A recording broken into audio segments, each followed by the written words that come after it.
Bonjour à toutes et à tous, c'est Mimi, j'espère que vous allez bien. Aujourd'hui on se retrouve pour une nouvelle vidéo, mais avant de commencer, comme d'habitude, en début de vidéo, je vous montre mon nouveau cosplay, Goro, donc Gender Bend. Si vous voulez Miss Ina, bon, en vrai Miss Ina elle a plus sa grosse robe, etc. Donc c'est vraiment Goro Gender Bend. J'espère que le cosplay vous plaît. Et sinon, aujourd'hui on se retrouve pour une vidéo un peu spéciale. Vous avez l'habitude de me voir présenter des webtoons sur Instagram ou sur TikTok. Et ben j'ai décidé de garder ce format-là de présentation et de vous présenter mes œuvres préférées via des vidéos YouTube. Aujourd'hui, c'est donc le premier épisode des présentations des œuvres que j'adore. Et quoi de mieux pour commencer que l'un de mes tout premiers shoujo, Coco Début. Comme je l'ai mentionné précédemment, ce manga est un shoujo terminé en 15 tomes, écrit et dessiné par Kazune Kawahara et édité en France en 2008 par Panini Manga. Maintenant que vous avez la fiche technique, on va passer au synopsis. Nagashima Haruno est une grande sportive, plus précisément une joueuse de softball. Elle a décidé d'y dédier tout son collège et elle va se donner corps et âme dans ce sport. C'est également une très grande liseuse de shoujo et donc elle a un peu l'esprit rêveur comme moi. Elle rêve beaucoup d'amour, etc. Et c'est pour ça qu'elle prend la décision qu'au lycée, elle arrêtera toute forme de sport et elle se concentrera sur sa romance, sa propre histoire d'amour. C'est en arrivant au lycée que tout ça se complique un peu parce que elle qui pensait qu'elle allait automatiquement attirer les hommes, ce n'est pas vraiment le cas. Et de surcroît, elle fait énormément d'efforts. Elle épluche des magazines, elle a un cahier de drague, elle va dans des quartiers où les gens se font souvent draguer pour se faire aborder, mais rien n'y fait. Personne ne veut l'aborder. Comme je vous l'ai dit un peu plus tôt, Haruna c'est une sportive. Donc du coup, elle a la mentalité d'une sportive. Voire un peu trop, parce que en voyant que tous ses efforts sont vains, elle va se dire ok, c'est pas grave, je vais me trouver un coach en amour. Oui, vous avez bien entendu, un coach en amour. Qui fait ça? Au départ, elle a demandé aux gens de son entourage, notamment sa meilleure amie, mais sa meilleure amie, c'est sa meilleure amie sportive, qui a elle aussi dédié tout son collège au softball, donc elle a zéro expérience. Toujours à la recherche de son coach parfait en amour, elle va continuer à faire énormément d'efforts, c'est-à-dire aller dans des endroits où elle pourra se faire potentiellement remarquer ou draguer. Et c'est comme ça qu'elle va faire la rencontre de Komiyama Yo. En un seul coup d'œil, il va détecter toutes les choses qui ont fait qu'elle ne se fait pas aborder et elle se dit lui, c'est lui que je veux comme coach. Et fort heureusement pour elle, il se trouve que ce jeune homme est scolarisé dans son lycée. Et c'est pas tout. Il se trouve que c'est le beau gosse du lycée, donc vraiment la personne qui a la réponse à toutes ses interrogations. Et lorsqu'Haruna va le retrouver pour lui demander d'être son coach en amour, celui-ci va répondre catégoriquement « c'est non, je déteste les femmes ». Spoiler alerte, il va finir par accepter, à une condition, ne tombe jamais amoureuse de moi. Voilà, c'était tout pour le synopsis. Avant que je vous parle de mon avis personnel et de comment je suis tombée sur ce manga, puisqu'il est assez vieux, etc., laissez-moi rajouter une petite information qui pourra peut-être vous pousser à lire le manga. Il existe aussi un film drama japonais. C'est une réadaptation qui s'appelle High School Debut, qui dure 1 heure et quelques. Personnellement, moi je la surkiffe. Le film n'est pas une réadaptation parfaite du manga, loin de là, parce que c'est quand même 15 tomes et c'est très difficile de résumer 15 tomes. C'est vraiment la partie du début, entre guillemets, la partie un peu cliché, entre guillemets, qui a été réadaptée en drama, mais qui a été super bien réadaptée. Surtout qu'il y a certaines scènes qui ont été modifiées, mais je les trouve vraiment géniales parce qu'elles collent vraiment avec l'esprit du manga. Donc si jamais vous ne savez pas encore si vous avez envie de lire le manga, n'hésitez pas à essayer le drama, peut-être que ça vous donnera envie de lire les 15 tomes au final. Passons maintenant à ma critique personnelle. Donc au début, a une place assez spéciale dans mon cœur parce que ça a été un de mes premiers shoujo.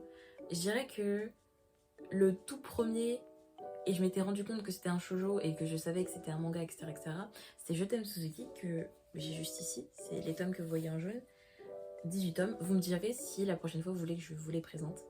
Et Coco Début fait aussi partie de ces mangas là. Et je sais pas vous, mais moi je suis une très grande lectrice de shoujo et je suis tombée tellement souvent sur des shoujo qui pataugent, qui, comment dire, rendent compliqué ce qu'on a envie de voir, c'est-à-dire peut-être la mise en couple, la réalisation des sentiments. Des fois ça prend 3-4 tomes, c'est long. C'est long, certes ça peut faire réaliste, mais c'est très long.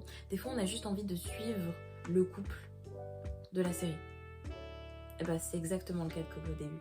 Genre c'est même plus un spoiler alert parce que vous savez que c'est un shoujo et que vous savez très bien la tournure que ça va vous prendre.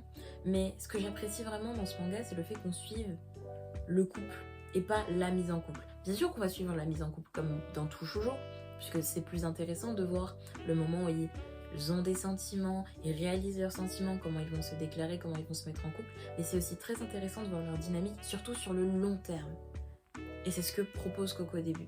Alerte spoil, les gars, là, à partir de là, ce que je vais vous dire, c'est des trucs qui sont possiblement dans les derniers tomes. Donc si vous n'avez pas envie de savoir, je vais vous mettre un minutage, allez directement à là. Moi personnellement, ce que j'ai le plus apprécié, c'est de voir leur couple passer le lycée et les études supérieures. C'est quelque chose qu'on oublie facilement dans les shoujo. En général, ça s'arrête souvent quand ils finissent par avoir leur diplôme et donc du coup qui passent dans la vie du supérieur. Et donc du coup on arrête vraiment sur le moment du diplôme avec les sakura en fleurs, etc. etc.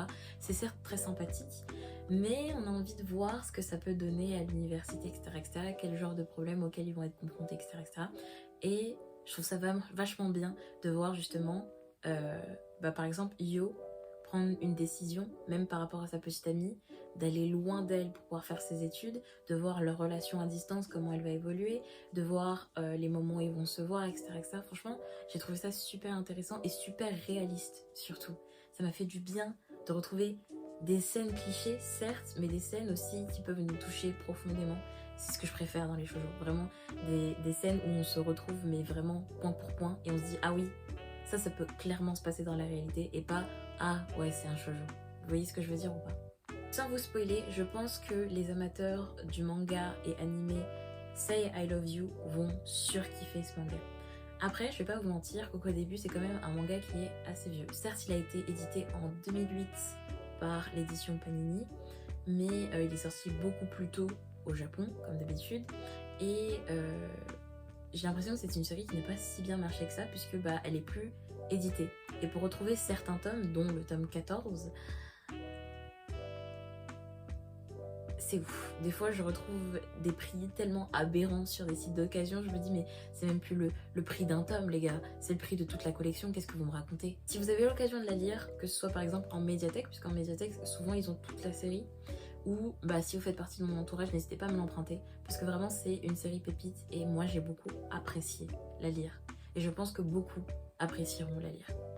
Voilà, c'était tout pour la présentation d'aujourd'hui. J'espère que la vidéo vous aura plu. Si le concept vous plaît, n'hésitez pas à me le dire en commentaire. Sinon, à part ça, je sais déjà la vidéo que je vais vous sortir la semaine prochaine. Vous savez certainement que j'ai commencé une série d'audiogrammes miam miam qui se suit. Donc le premier épisode, c'était le moment où où je me confessais à vous.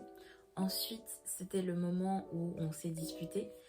Et puis maintenant, ce sera la suite, c'est-à-dire le lendemain matin, après une bonne nuit de sommeil, la nuit porte conseil. Que va-t-il se passer? La suite dans le prochain épisode, c'est-à-dire vendredi prochain. Avant de terminer cette vidéo, n'hésitez pas à la liker si elle vous a plu et à la partager parce que ça m'aidera énormément à toucher d'autres personnes de ma communauté qui auraient eu un peu la flemme de me suivre sur YouTube.